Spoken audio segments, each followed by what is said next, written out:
wonderful words from our ISKCON hosts, and I would like to thank you for such a gracious opening of your home here to welcome us. And these flames, among many things, let them symbolize the light of love and commitment we have during this journey together that won't end when we leave here, but a journey to be on this earth, forces for peace, forces for mutual understanding, forces for justice and healing. May the light we see here be the beginning of greater and greater light that we will share. I'd also like to thank Dr. T.D. Singh. He is here with us. I know in my heart he is here with us. I had the privilege more than once of traveling around India with him as he helped imagine the United Religions Initiative into being.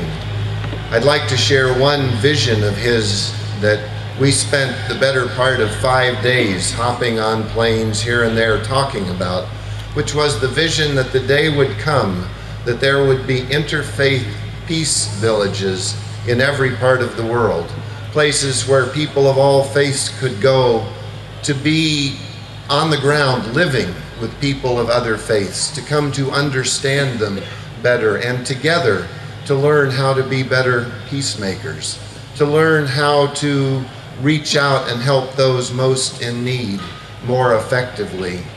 A place where people could come together to learn to live together and to dedicate their lives in new ways. That vision is still very much alive, and I think we're creating an experiment in it during these days here. Let this be the inaugural T.D. Singh Interfaith Peace Village for 2 weeks.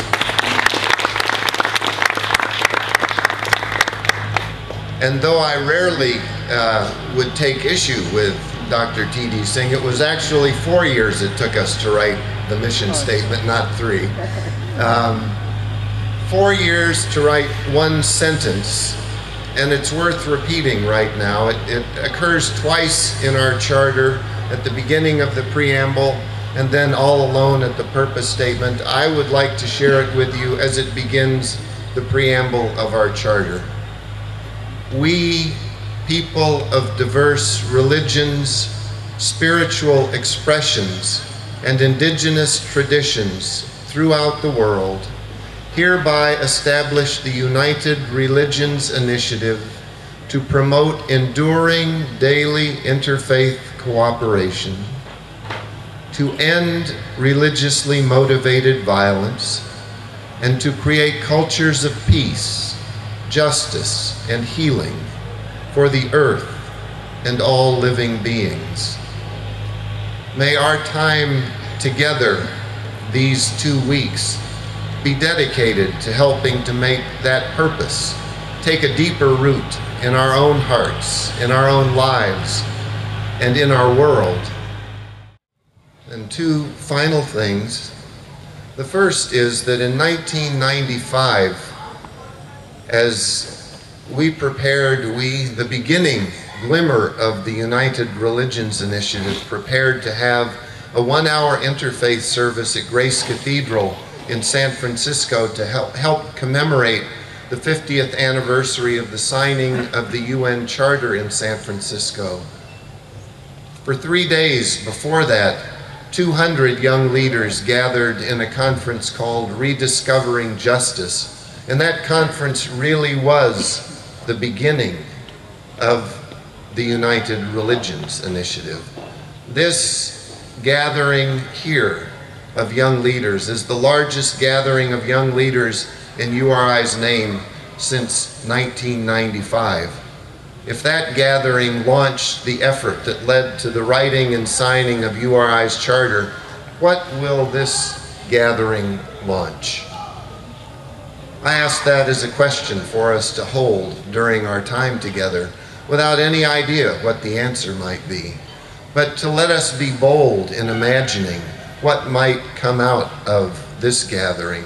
I don't think anyone could have imagined in 1995 what would have happened when the URI initiative was nudged forward. And finally, I'd like to share a story told to me by a dear friend. His name is Mas Kawahatsu.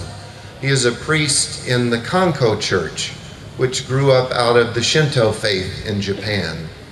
Mas's daughter Jetty and my daughter Naomi were kindergartners together and went to school together from the time they were 5 years old until they were about 14. Mas and I became very good friends over that time, and one particular conversation we had has stayed with me, and I pray will for the rest of my life. He told me about a time when he was sick and not getting better. He'd gone to see doctors and nothing seemed to help. One day he was lying in bed, looking out the window, wondering, why am I not getting better? And you might almost say it was a prayer. Why am I not getting better? The answer that came to Mas was, because you're not grateful. So, Mas Kawahatsu told me, I adopted a practice of saying thank you 100 times a day. I said, well, Mas, if you can do that, I'll give it my best. And then about a year later, I was so happy, I went to Mas and said, Mas, I'm saying thank you 100 times a day. And he said, you know, things are so hard in our world right now. I'm telling everyone now that we should say thank you 1,000 times a day. So I won't give a number, but I would ask that this time we have together be filled with an attitude of gratitude.